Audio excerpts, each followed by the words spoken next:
We'll put it like that. Nice. What's it like? I was actually there in attendance in Cleveland for Coe's first career NFL touchdown, which was awesome. And, Awesome. It was a great game. You could hear me on camera. I was just screaming, "Say it ain't so, Coe! Say it ain't so!" Sadly, from there, the game kind of went off the rails a little. That was the last high moment of that game, but it was a great game. Overtime loss, fun time. Yeah. But how was that moment for you? Seeing the first, whether it was on TV, in person, wherever you were, seeing his first NFL touchdown. How was that? Well, dude, I mean, we were at home because it was a away game. We don't travel to a lot of the away games because we can get into that later. But, to watch that and to think I wished I was there live. So to have your video was so cool. And just that, this is so cool. I mean, that was so cool for us. Catching it from Tom Brady, right? Like, he's got the ball yet. I mean, first NFL touchdown means a lot, right? I mean, as a dad, that's so cool to see. And it was fun to watch. And, it didn't have the outcome we wanted, but still the same. What a memory! What a memory to have, right? So, and honestly, cool. those.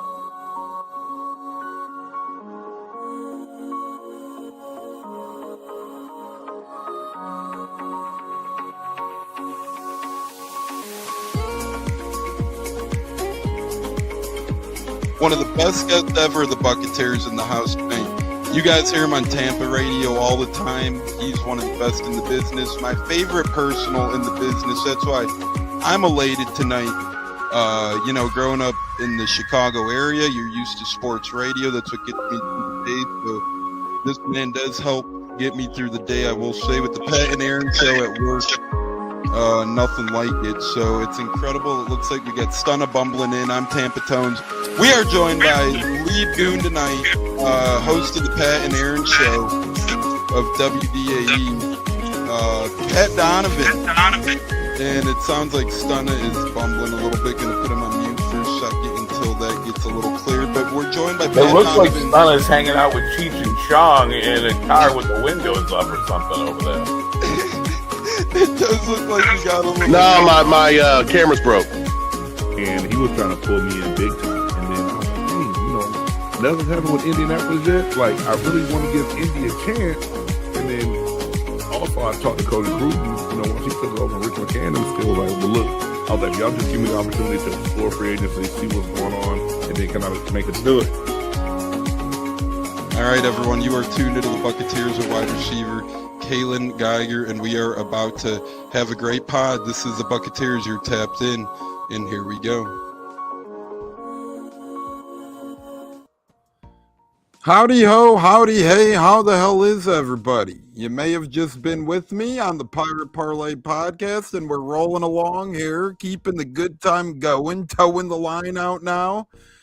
And third show of the day, why the hell not? We got another great show for you on store here on the Buccateers, our Saturday Showdown Weekend of Football Kickoff show coming at you on a Thursday with J&J in the house per usual, Joey Nips and J-Lo. It's going to be a shorter but a great one here on the Buccateers, bringing you guys the big bowl games of the weekend. Fantasy playoffs are here, bets of the week, and so much more. Couple of old guys still around in the NFL we'll chat about too, and why the hell not here during the holiday season. And Joey, welcome in, brother. We got a long trip, a great trip in front of us this weekend. I'm excited, ready to get some playoff games under our belt. I'm considering these my first couple of playoff games here attending. Colts Niners Monday Night Football, Bucs Panthers on Sunday. That's going to be a very fun doubleheader. Absolutely. SOP 1, North Carolina. Never been there, so that's going to be fun to see. It's a little bit nicer than it is here in Chicago. And then, in Indy on Monday for Monday Night Football. Nothing better than the Monday Night Football theme song there that gets me juiced up. So I'm ready for this trip. Let's make it a good last one. And there's so much more before that, though, like you mentioned. I mean, it's college football playoff time, even though I'm a little pissed about it still with Notre Dame. I'm ready for it. Yeah, and I mean, overall, the committee, they they indicted themselves, and I don't think they realized what they did by putting out farce rankings for weeks with the Miami Mirage, right? They had Miami as winning the ACC. We know that wasn't even possible. They had Alabama, Notre Dame, and Miami ranked out of order for weeks, and it was just they need a lot of fixing to do before they get called fishy, and I think this might be the end of the committee. We'll see what the hell happens, but something has to change, and we'll get into that a lot more here on the Buccateers. Olive's in the house saying, hey guys, love the Christmas background. Welcome in, Olive. Love our lady listeners. The great Puckhead from Nebraska, Mr. H, is in the house. Greetings, men. H. Greetings to you, my friend. We hope all is well, even though Notre Dame got screwed from a bowl game. Let the good times roll. And J-Lo, welcome in. Speaking a lot in the good times roll, brother. How the hell you doing? Happy holiday season. We got a great Christmas giveaway right now on your X. Isn't that right? No, absolutely. Thank you for all the ones that followed, participated. Much appreciated. And also thank you for tuning into the show tonight. Can't wait to talk more about football.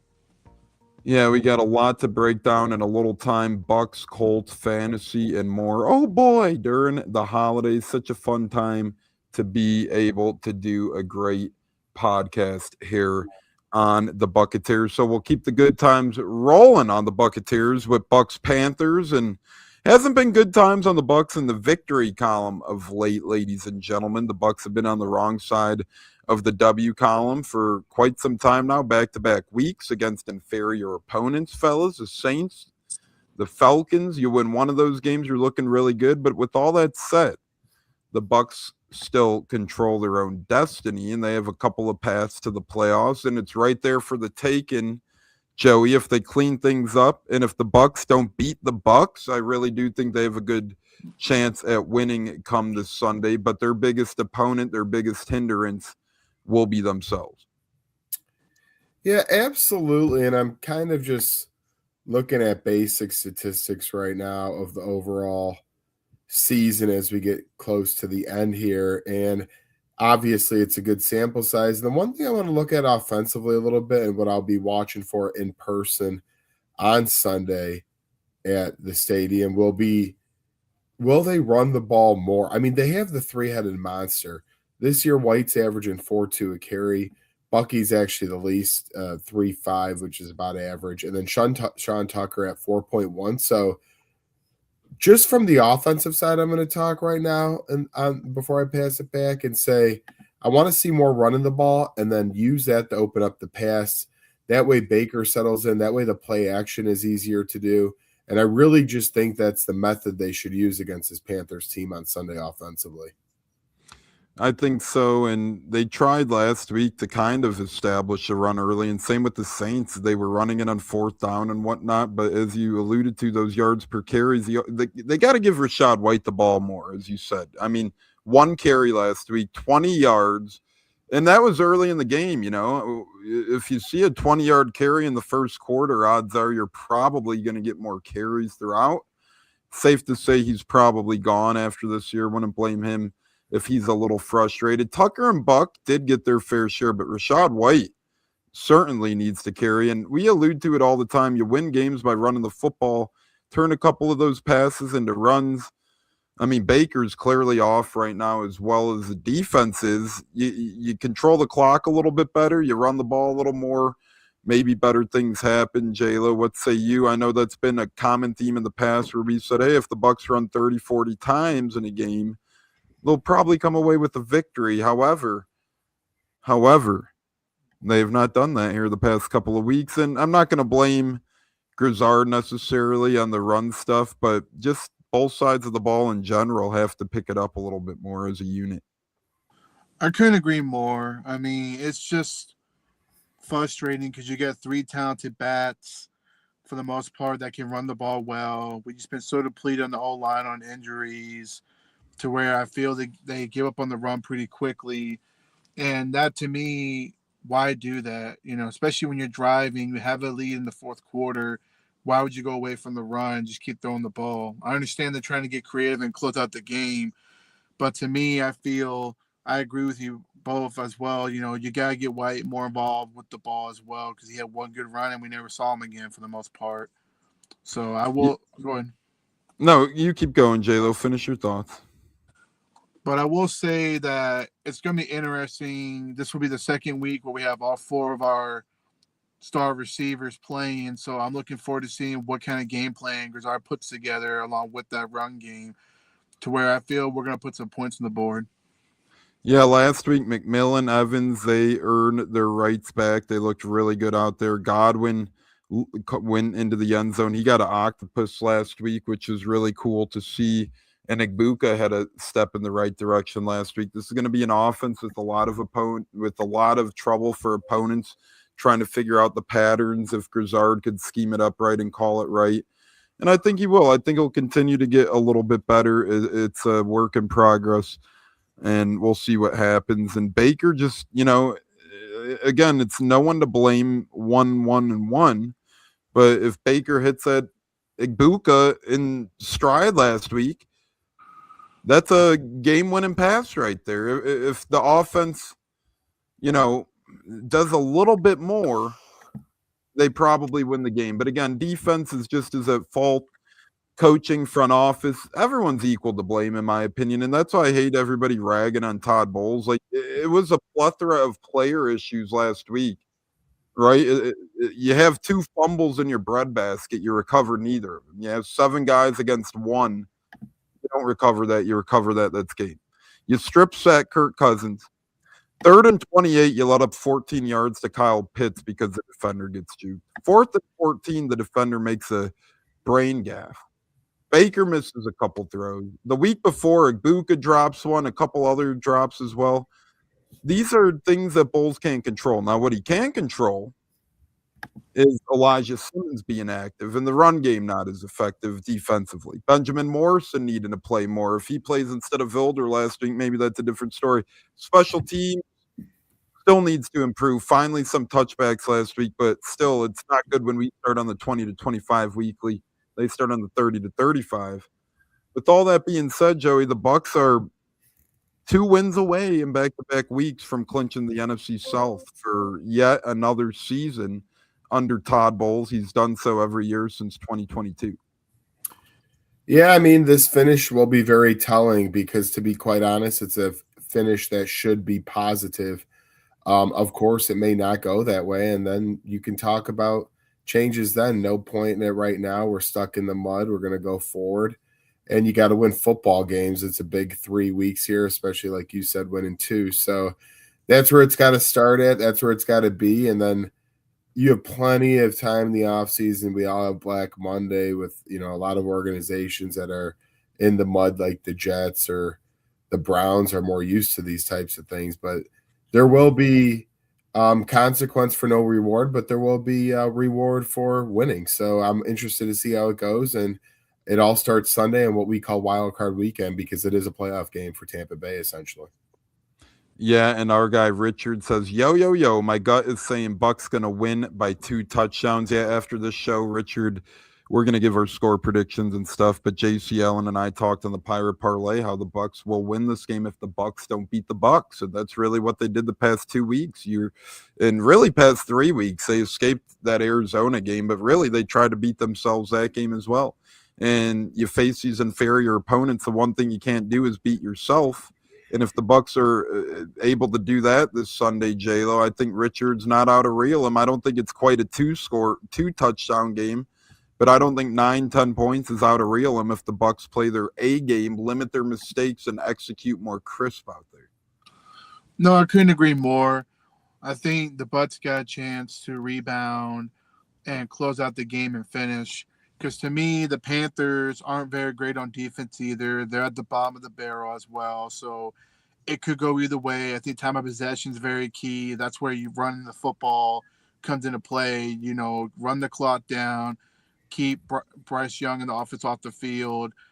And that's the only way I can see the Bucs really winning this football game. And, play smart defense, whatever package you got going out there. Because obviously Benjamin Morrison is going to be playing. There's no way he's not going to miss another game. Now you need to go out there and play. And plus, I'm looking forward to see what JPP brings to the table. Motivate these guys. You never know. He may come up with a sack. You never know. Yeah, maybe he watched Phillip Rivers' film and said, all right, let me see. Let me see what I could do here and try and propel this team to a more competitive nature. And like I told JC, I think JPP alone being active is, we got the Rivers jersey out right there. I think JPP being active alone would help out a lot. I mean, you heard about it in the Amazon Prime documentary. The 2020 locker room leader Tom Brady alluded to was Jason Pierre-Paul, right? They said, hey, who's the guy that got the Bucs going in 2020? Tom Brady didn't hesitate. He said JPP. That Atlanta game gave us a motivational speech. Boom. Never looked back since then. And the Bucs have a lot of good players right now. Not great, and they don't have the horses. We overrate our players. I mean, Bucs fans out there, this is Todd Bowles is an idiot. Name 3 defensive stars on this football team right now. You really can't, because there are not 3 defensive stars. You have Vita, you have Winfield, you have Levante. Yeah, they're all budding stars, but you need a couple more. Kancey is that star when he's healthy. The problem is he's never healthy. So it's one of those things where we'll see what happens and we'll go from there. Bryce isn't Kirk Cousins with all the weapons back. Bucks going to have to outscore our problems. Again, I'm not really afraid of Bryce Young and the Panthers either. I mean, if the Bucs play their A game, I'm not really afraid of anyone out there. But Joey, if you had one Panther to watch, JC made a good point. Usually Tommy Tremble kills us, and the way our linebackers have played this year, that could certainly be so. But Rico Dowdle, Chuba Hubbard, Tutt McMillan, a bunch of pretty good players, but none that it's like, this guy is going to take over this game and should do so convincingly. Yeah, what I'm looking at is the Panthers are top 8 in rush offense and they're bottom 8 in pass offense. So to me, you want to limit the run game early. Don't let that get going, because that's when they get comfortable with Bryce Young. As I just talked about with the Bucs, I'd like to see establish the run. So should the Panthers, and that could lead to a quicker football game. That could lead to keep away from the other team, because we watched it in that Saints game last week. When you have to do a lot of short possessions or rely on Bryce Young, it has a chance, but not as good as them running the ball consistently and getting those big yards on first and second down. So I'm looking at the Panthers rush offense in total. No matter what running back is in there, the Bucs got to limit that damage right off the gate. Yeah, and if you watch Carolina games this year, and we know a little bit with Dave Canellis as well, the thing, you got to force Carolina to punt the ball, 4th and longs, take the 3s, because where their strength is 4th and short conversions. Bryce Young finds receivers open. That's how they beat the Rams. That's how they beat the Packers. That's how they beat some of these premium opponents they have beaten this year, is their very good success rate on 4th down. So that would be a good idea for Carolina too. Run the ball on early downs more and don't set yourself up in 4th and long. That goes hand in hand there. Jayla, what say you, Carolina player or unit or coach to watch out for against the Bucs? I gotta say Derek Brown at D tackle for the Panthers. Out of Auburn. Yeah, that gentleman right there, I feel is going to definitely give a lot of fits to Feeney and also Barton. Our interior O-line has been in disarray, and to me, they're going to have to protect Baker and get him comfortable. And it starts with they're going to have to double team Derek Brown. Yeah, Pop's texting into the show what you guys wearing for Bucs game. He's going Baker or Evans. I'm going to borrow Joey, either Levante or Evans. J-Lo, I know you'll be from afar, but you got an idea of what you're wearing yet on Sunday. The Bucs are wearing white, so are you going to go the white route? Yes, sir. I'm going with Emeka Egbuka. I'm rocking that one. I got Emeka Egbuka. Yep, I expect him to have a big game, and that's what I'm going with. Let's go. Good stuff there. Good stuff indeed. My Panther to watch is simply going to be Tommy Tremble, because he has killed us in the past, and our middle linebackers haven't stopped a nosebleed, and that's why they did sign Anthony Walker as well. So Tommy Tremble, the Bucs pretty much got him paid this offseason.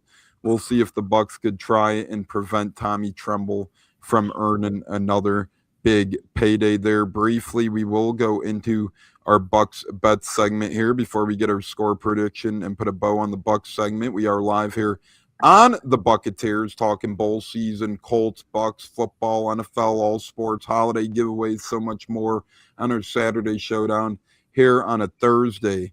We are bringing you guys live up to Thursday night football kickoff of Seahawks against the Rams. So that'll be a lot of fun. But fellas, we're going to go ahead and do our Bucs bets. Some of them might not be listed yet because we are a couple days early, but we'll go ahead and make do with what we have. So Joey, if you had a bet $10 on the spread at Bucs -3 or $10 on the Bucs money line, 10 to win you 7, would you rather bet the Bucs -3 or 10 to win 7 on the money line?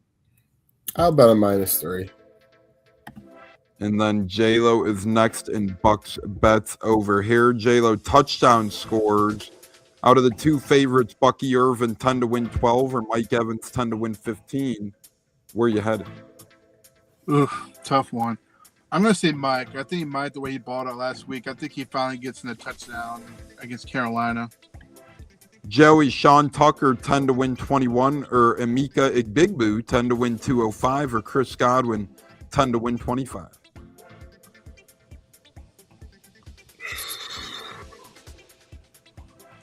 I'll go Emeka. J-Lo, K. Dotton will be back. Will he score 10 to win 35 or Jalen McMillan 10 to win 41? I'm going to go with J-Mac. I think J-Mac's going to get on the board too. Give me J-Mac. Joey, Rashad White 10 to win 55, Payne Durham 10 to win 60, or the Bake Show to get a non-throwing touchdown 10 to win 65.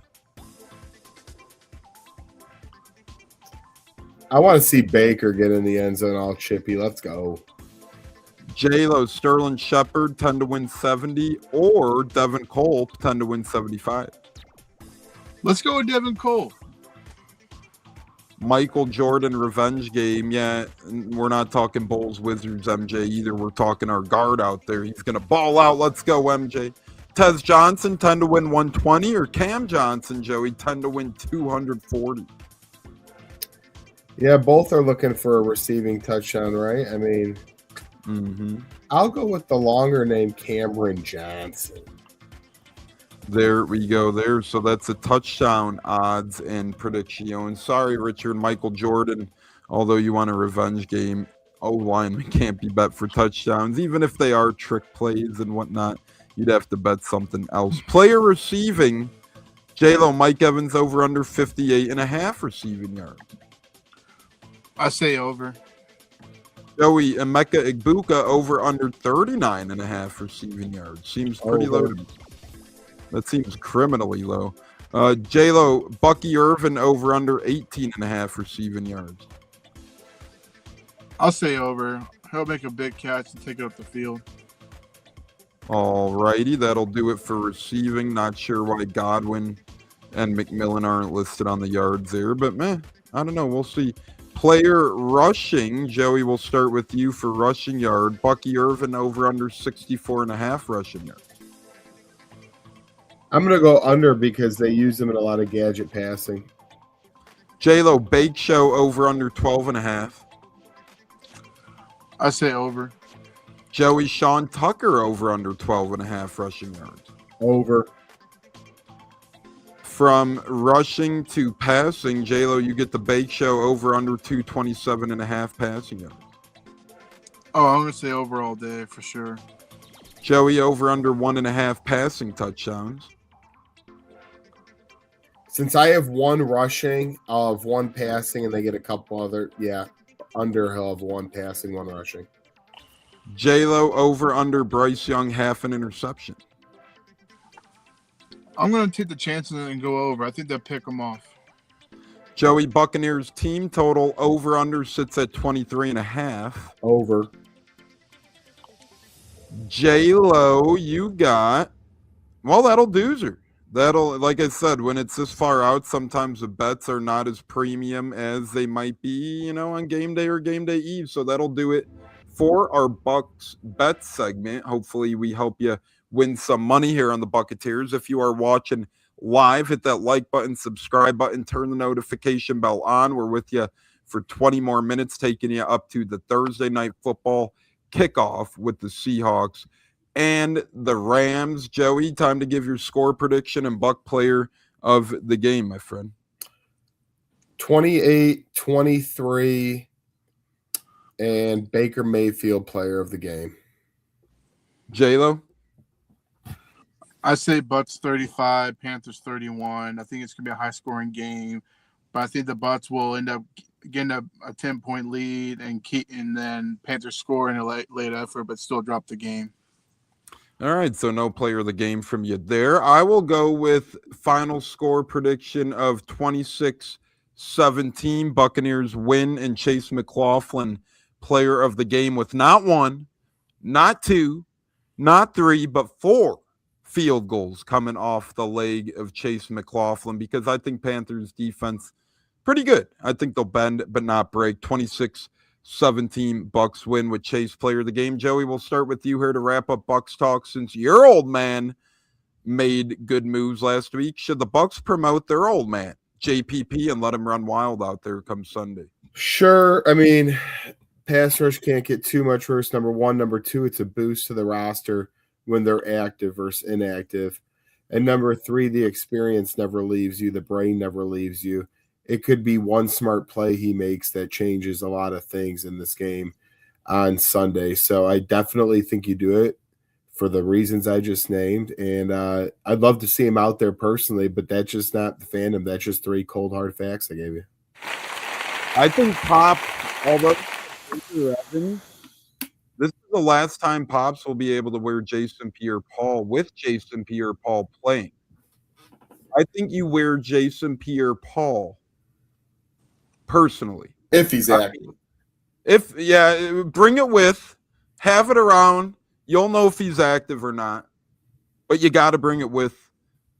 That's just my answer on that. But you can't go wrong with Baker Evans either. But I'd go JPP only because, well, the only unfortunate thing is some people might think it's Logan Hall. Say, what the hell are you doing with that on? Oh my God, because JPP is number 91 now. But I'm going JPP. But J-Lo, you think we see JPP 30 seconds or less is our favorite Canadians here? Pepin Steppen 24-17 Bucs. Player of the game, the future Hall of Famer, first ballot, Mike Evans. Yeah, I think he'll definitely get elevated to help with the pass rush. And I pick him to be the player of the game. I think he's going to get 2 sets because that's how much energy he's going to bring to that defense. And he only needs to play a handful of snaps, and it's possible, right? So let's go. Yep, situational, right, J-Lo? 3rd downs and long downs. Pin your ears back, put him in, don't you think? No, I agree. I think that would be perfect for him on 3rd down, situational, blitzing and pass rushing. Pepin Steppen says Mike Evans. Pop says 30-23. Bucky's his player of the game, and he will bring the JPP. I mean, the bastard blew his fucking hand off, broke his fucking neck in a car crash, has been out of the league for 2 years, and he's still willing to play. Let's see him. Just like Phillip Rivers, Joey, which leads me to our next point. Colts, and I'm going to yell at Colts fans on Twitter here shortly, just like I got on Bucs fans last week. I'm about to eviscerate these Colts fans here this week, not for playing reasons, for other reasons. It really pissed me off to see, but neither near nor there. I'll let you open up your team, your script, with Phillip Rivers leading the way. Yeah, I have no idea what you're talking about, but from my perspective, I will say last week was a really fun football game to watch against Seattle. I mean, we're 2 touchdown dogs to Seattle, where Phillip Rivers is off his first start in over 4 years and 1,800 days, whatever it may be. And he definitely had the cerebral, that's why they put him at the line of scrimmage, making all the plays. That's why he's the quarterback. He put us in good positions.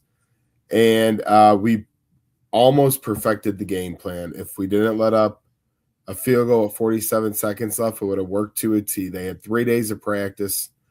He completed all the passes he needed to. Sure, we didn't go downfield, but we didn't want to risk it in a game not knowing how even he could take a hit. Now, he did take a few good ones, which led him back. He said he felt great on Monday, and he's ready for practice, and there will be new wrinkles there. But you can only test the water so much after a first time. So I really love that we used it there. And he's the perfect quarterback to lead this team right now, which sounds crazy, but he brings that fire and energy for the locker room, which is needed. And then on top of that, he's still got it to a decent extent for what's left. You look out at the free agents, it's dog shit underwater. And I love Phillip Rivers. I got his jersey. I can't wait to be with you at Lucas Oil Stadium Monday, wearing him on, stunning him on, and just coming up on these 49ers chumps. Yeah, Fitzmagic might get a new contract out there too at this point. Why the hell not? If a team needs somebody, call up Fitzpatrick. RG3 said he'd be ready. Oh, I think Cam Newton said he'd be ready. I think Kaepernick's warming up ahead of those. I'm surprised I didn't hear his name more, to be honest. And this is where I'm about to get to Twitter, not on Colin Kaepernick, but on Colts fans. And they're crying, oh, Anthony Richardson has to play if he's active. You got to do this. You got to do that. I don't want to hear his condition. And you just brought in Phillip Rivers. You brought in Phillip Rivers to play first and foremost. So let's make that the starting point, right? Phillip Rivers, who's a future Hall of Famer, isn't coming out of retirement to ride the bench. Let's just be quite frank. Let's pull no punches. Let's be honest.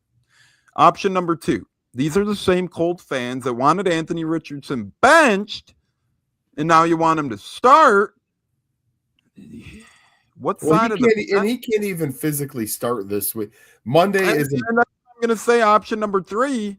The guy's nowhere near football ready. Use him in packages. I would love that, right? Use him in running guns. Use him in Wildcats. And that sort of thing. And I'm the biggest Anthony Richardson guy there is. I love the guy, but it's a no-brainer. You play Phillip Rivers, Joey, and that's my beef with Colts fans this week. Much like last week, the fire Todd Bowles Bucs crowd, the bench Phillip Rivers crowd for Anthony Richardson this week is what I'm after. Right, and you hit it all on the head. And number 1, for those, there's so many fans. So the right, it's not every fan either, but few ones out there that are doing that, which I definitely know there's a decent amount of those. First off, again, he physically cannot start Monday, so that's out of the question. So then look at this: you're looking at 2 games against 2 good defenses, Jacksonville and Houston. You're not going to be eliminated even with a loss this week, so you're not going to start him again. Then you're going to week 18. Okay, you're eliminated. He's healthy finally. He's been, back in practice a lot. What? So you're going to have him go at Houston against that defense? What's that going to prove to anybody? Unless first off, Houston, if they're clinched, they're going to be resting some people. So what is going to show in that game that would matter? The bottom line is this.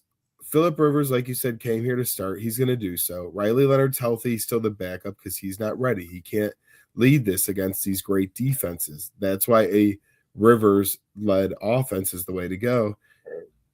And AR is not, and neither is Riley, or neither is Rippon. It's that simple. That's where we are at the state of the Colts.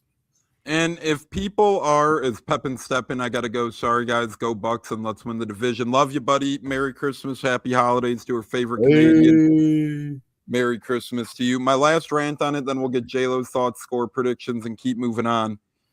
I'm going to go around the league here, and I think Riley Leonard is better than these handful of guys I'm about to mention. But let's be quite frank. If you're a late-round rookie and you're about to start in any NFL game against a very good defense, you're going to get your ass kicked, odds are probably. And I got all the receipts to pull it up. Shedeur Sanders at Chicago last weekend. How did that turn out? Jets at Jaguars. Still waiting for the Jets to make that one a game with the rookie quarterback started. Brosmer for Minnesota in Seattle.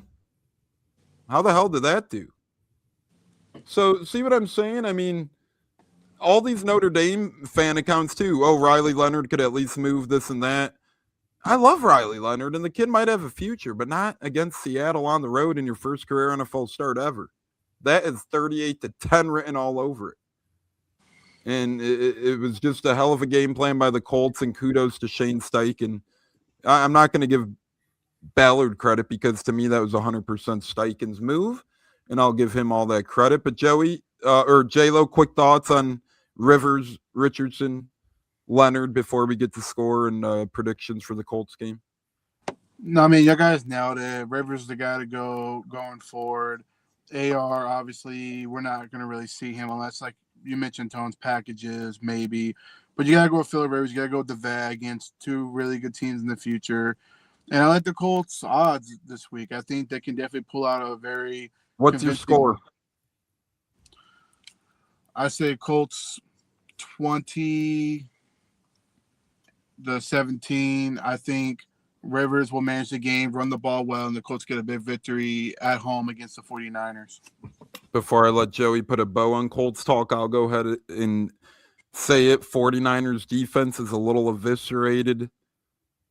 Groupie has a nice little leg. I'm going a little more high score, and I'm going 30-28. Colts win like we saw against Denver, but instead of Denver missing the game-winning field goal, I think Colts hit the game-winning field goal. 30-28. I'll tell you what, man, a little bit of John Gruden action. I love this Phillip Rivers guy, man, and I'll be rooting him on. And again, I'm a huge Richardson guy, but I'll be wearing my Christmas gear this week at the Colts game too. So look for me. I'll have a Colts Santa hat, little light show on, and my Stitch holiday sweater. Joey, take us home on Colts talk, brother. Yeah, surprising on your high score right there. I like the well, without the Niners lost their heart and soul when Warner went out for the year on defense. They just haven't looked the same defensively.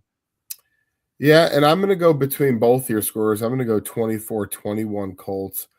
And they are a little, like you said, leaky against the run there. So to me, finally, Jonathan Taylor gets back on track. He has over 100 rushing yards and 2 touchdowns he will have in this game is my prediction. The number 2, the Colts have 3 tough opponents, but you cannot lose 3 in a row at the end of the year. That would make it 7 in a row total, which could only lead to possible change from where it is now. They have to be tough like they have been. The Colts have not been blown out -1 game against Jacksonville this year, the House of Horrors, but we played in them close. So I'm really looking at this San Fran game on Monday Night Football in front of the spotlight. You got to show up, you got to play tough, and let's win a damn football game.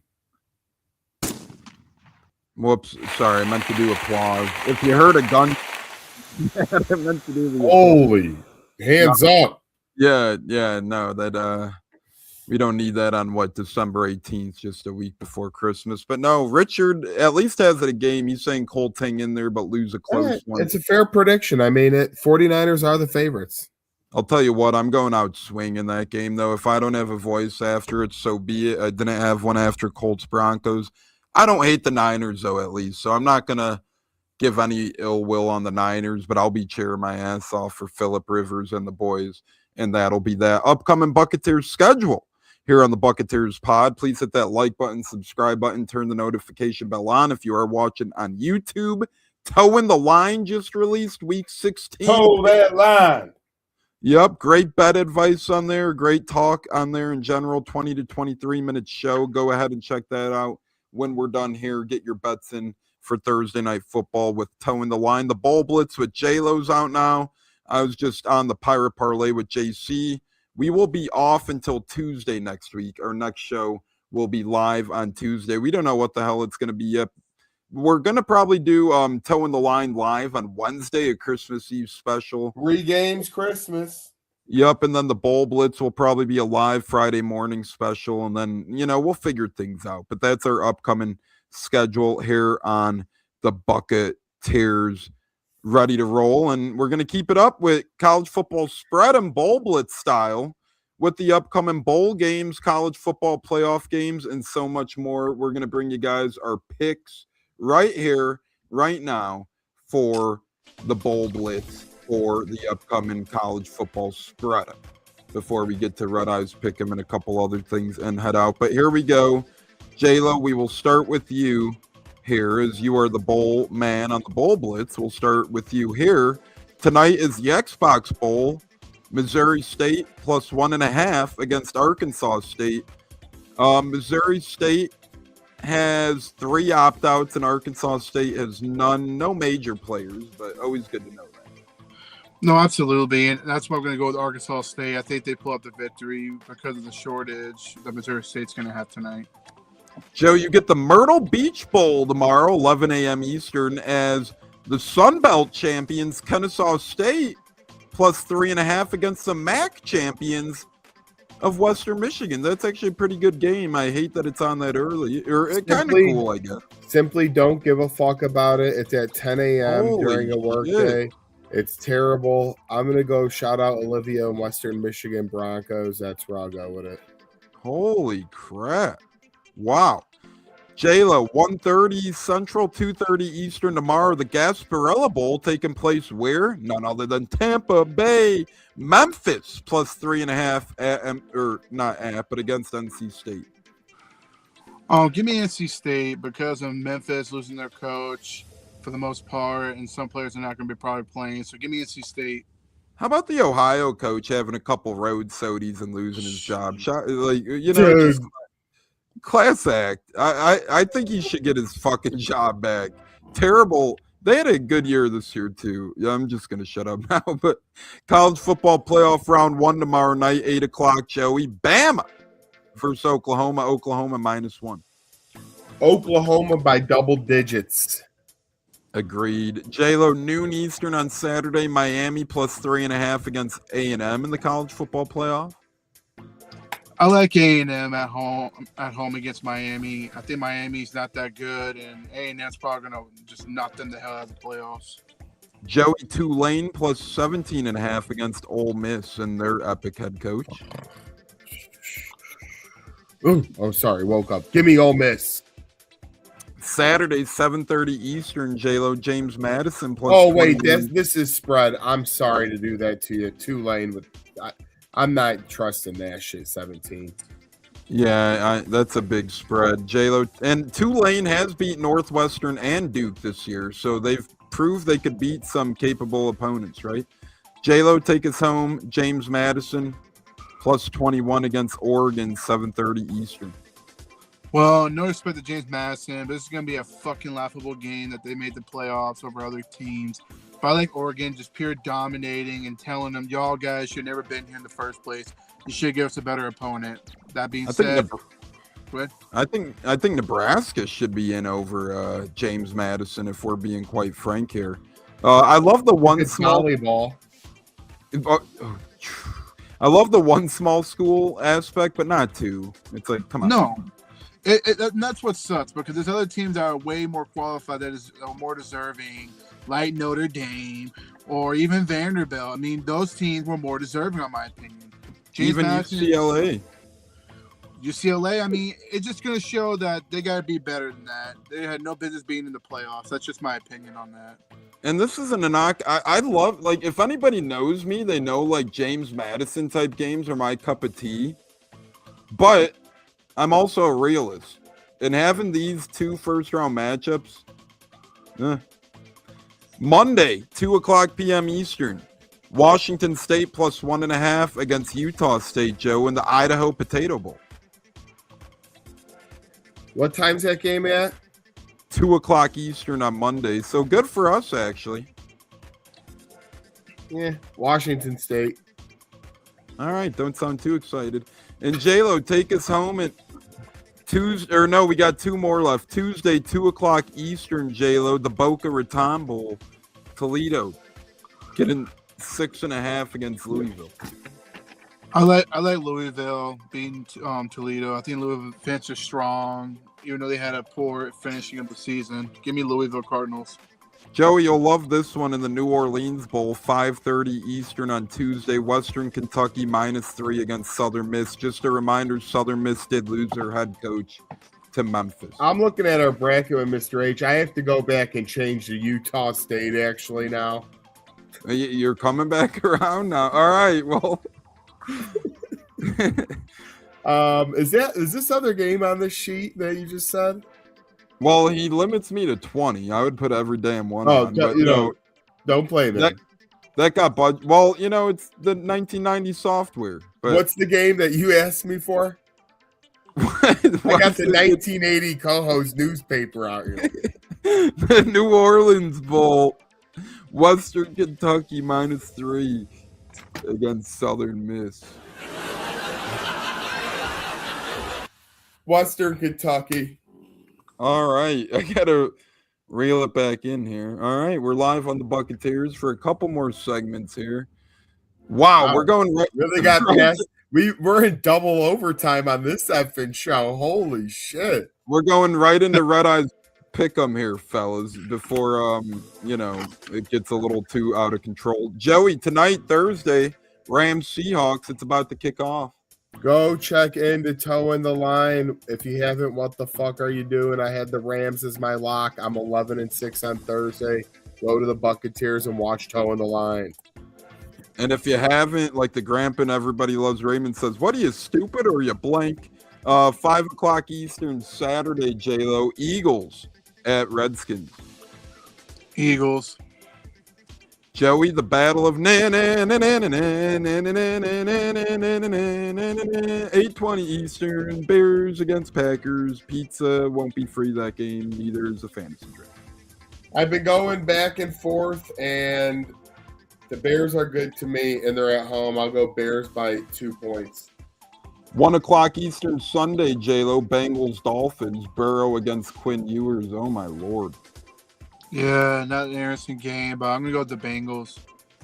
J.J. McCarthy, Jackson Dart, 1 o'clock Eastern Sunday. McCarthy's actually been really damn good the past couple of weeks. That will be fun if you want to watch good young QB play, because the potential is there for a very high-scoring game.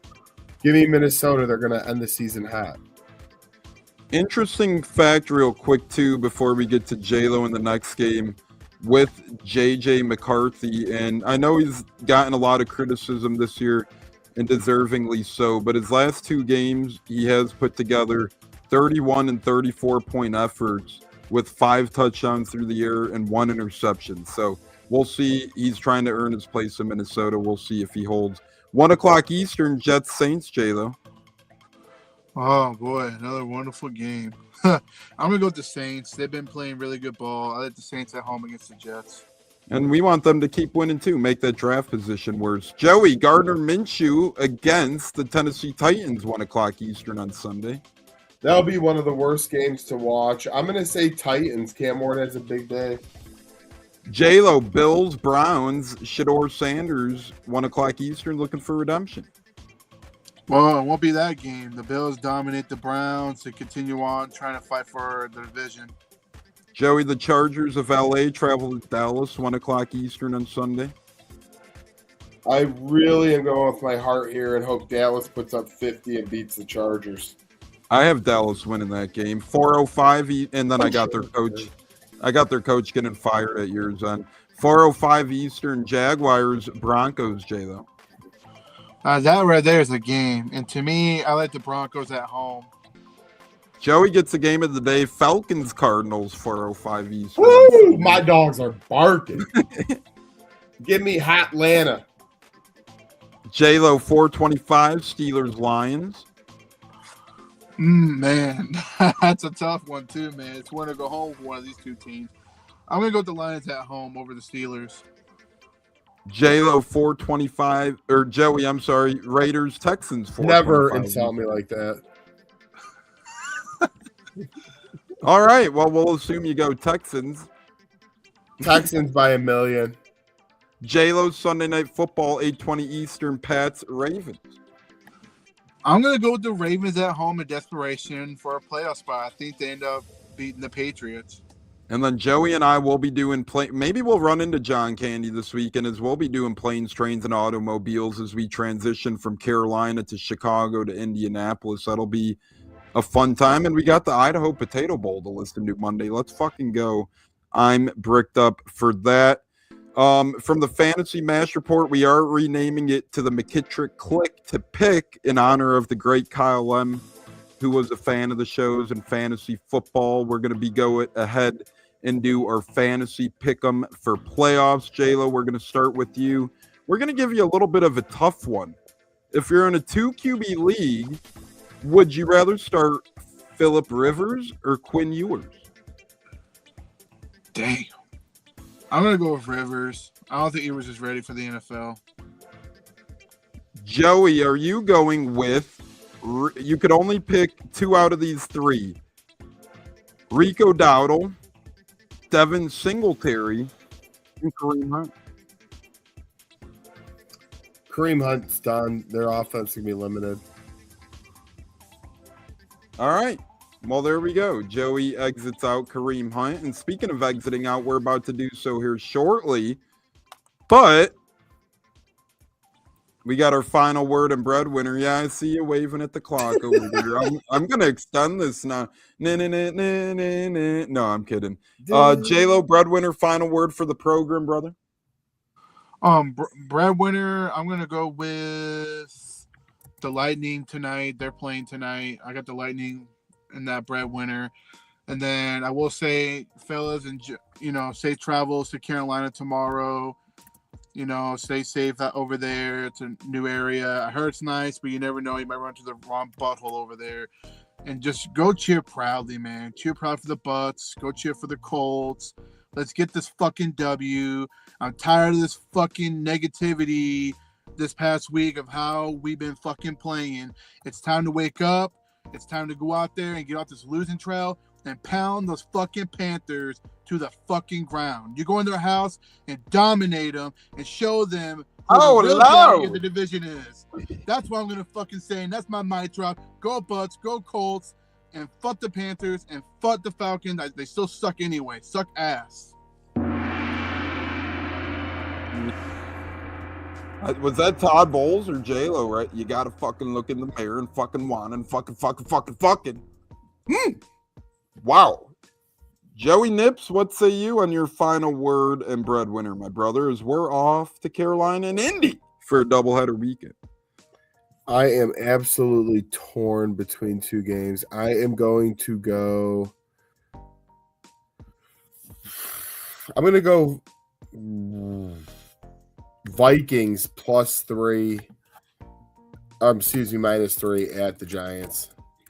I'm doing a little trickery here. I'm doing a Colts +7.5 spread bump and Bucs moneyline parlay. 20 would win you 45. Let's go with that, ladies. Can you repeat that, please? Colts +7.5 spread bump and Bucs moneyline parlay. 20 to win 45. I like the value there. We'll be at both games. Why not brick me up?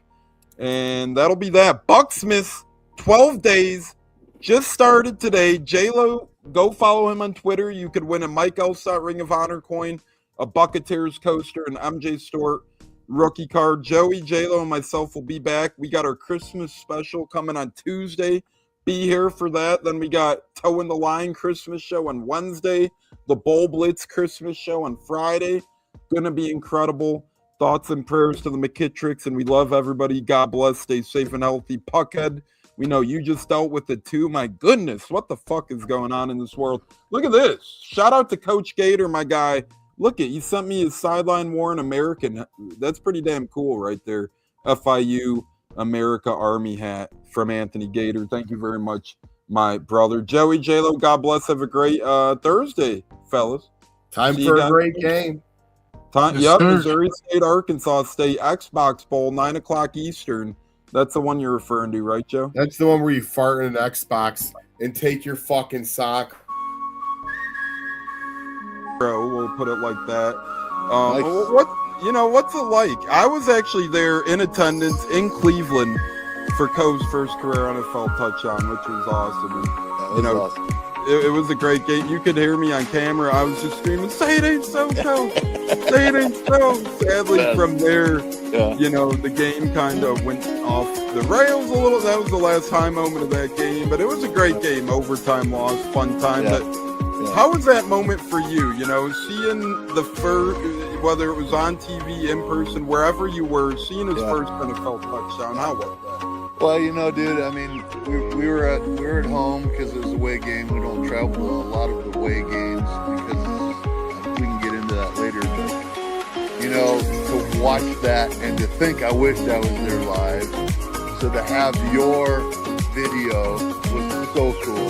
And just say, this is so cool. That was so cool for catching it from Tom Brady, right? Like he's got the ball yet. I mean, first NFL touchdown means a lot, right? I mean, as a dad, that's just so cool to see. And it's just it was fun to watch. And yeah, it didn't have the outcome we wanted, but still the same. What a memory! What a memory to have, right? So, And honestly, cool. those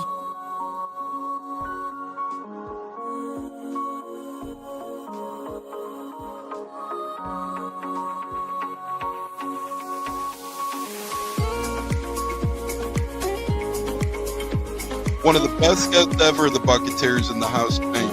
You guys hear him on Tampa radio all the time. He's one of the best in the business. My favorite personal in the business. That's why I'm elated tonight.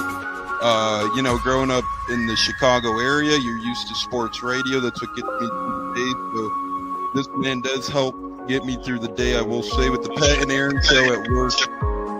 Nothing like it. So it's incredible. It looks like we got Stunna bumbling in. I'm Tampa Tones. We are joined by lead goon tonight, host of the Pat and Aaron show of WDAE, Pat Donovan. And it sounds like Stunna is bumbling a little bit. Going to put him on mute for a second until that gets a little clear. But we're joined by Pat It looks like Donovan. Stunna's hanging out with Cheech and Chong in a car with the windows up or something over there.